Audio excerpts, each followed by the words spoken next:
Chapter 13. That same day Jesus went out of the house and sat by the lake. Such large crowds gathered around him that he got into a boat and sat in it, while all the people stood on the shore. Then he told them many things in parables, saying, A farmer went out to sow his seed. As he was scattering the seed, some fell along the path, and the birds came and ate it up. Some fell on rocky places, where it did not have much soil. It sprang up quickly, because the soil was shallow. But when the sun came up, the plants were scorched, and they withered because they had no root. Other seed fell among thorns, which grew up and choked the plants. Still other seed fell on good soil, where it produced a crop, 100, 60, or 30 times what was sown. Whoever has ears, let them hear. The disciples came to him and asked, Why do you speak to the people in parables? He replied, Because the knowledge of the secrets of the kingdom of heaven has been given to you, but not to them. Whoever has will be given more, and they will have an abundance. Whoever does not have, even what they have will be taken from them. This is why I speak to them in parables. Though seeing, they do not see. Though hearing, they do not hear or understand. In them is fulfilled the prophecy of Isaiah.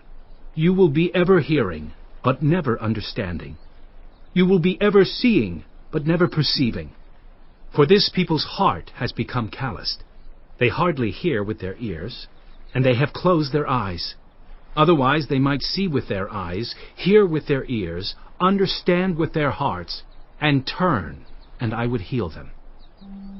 But blessed are your eyes, because they see, and your ears, because they hear. For truly I tell you, many prophets and righteous people longed to see what you see, but did not see it, and to hear what you hear, but did not hear it. Listen then to what the parable of the sower means. When anyone hears the message about the kingdom and does not understand it, the evil one comes and snatches away what was sown in their heart. This is the seed sown along the path. The seed falling on rocky ground refers to someone who hears the word and at once receives it with joy. But since they have no root, they last only a short time. When trouble or persecution comes because of the word, they quickly fall away. The seed falling among the thorns refers to someone who hears the word, but the worries of this life and the deceitfulness of wealth choke the word, making it unfruitful. But the seed falling on good soil refers to someone who hears the word and understands it. This is the one who produces a crop, yielding 100, 60, or 30 times what was sown. Jesus told them another parable. The kingdom of heaven is like a man who sowed good seed in his field. But while everyone was sleeping, his enemy came and sowed weeds among the wheat and went away. When the wheat sprouted and formed heads, then the weeds also appeared. The owner's servants came to him and said, Sir, didn't you sow good seed in your field? Where then did the weeds come from? An enemy did this, he replied. The servants asked him, Do you want us to go and pull them up? No, he answered, because while you are pulling the weeds, you may uproot the wheat with them. Let both grow together until the harvest.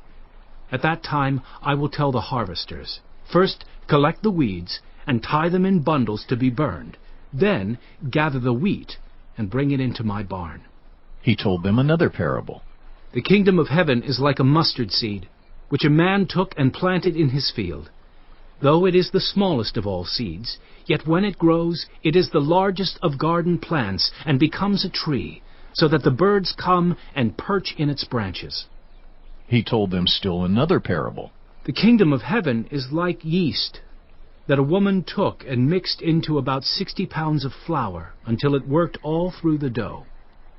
Jesus spoke all these things to the crowd in parables. He did not say anything to them without using a parable. So was fulfilled what was spoken through the prophet. I will open my mouth in parables. I will utter things hidden since the creation of the world.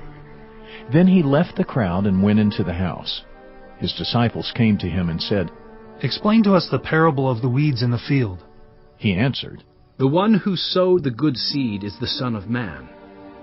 The field is the world, and the good seed stands for the people of the kingdom.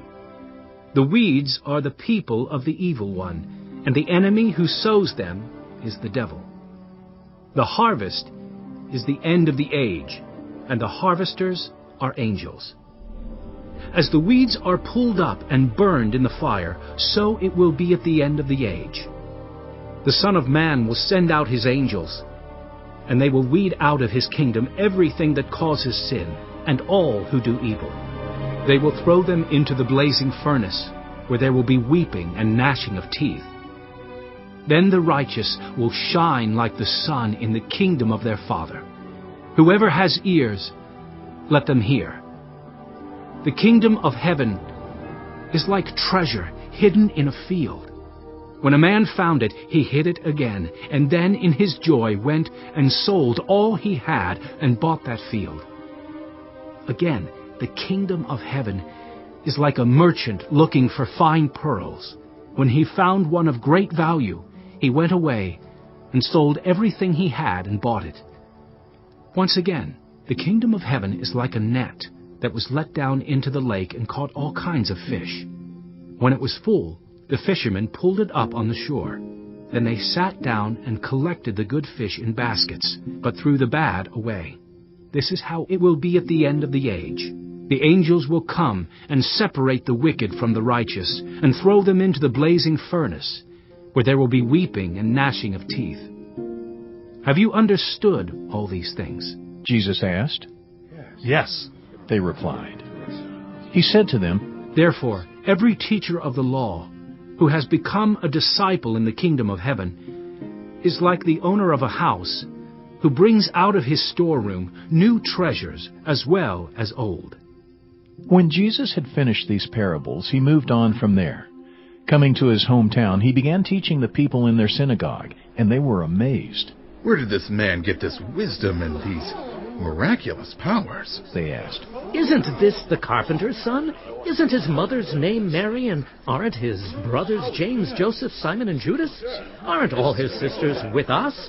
Where then did this man get all these things? And they took offense at him. But Jesus said to them, A prophet is not without honor, except in his own town and in his own home. And he did not do many miracles there because of their lack of faith.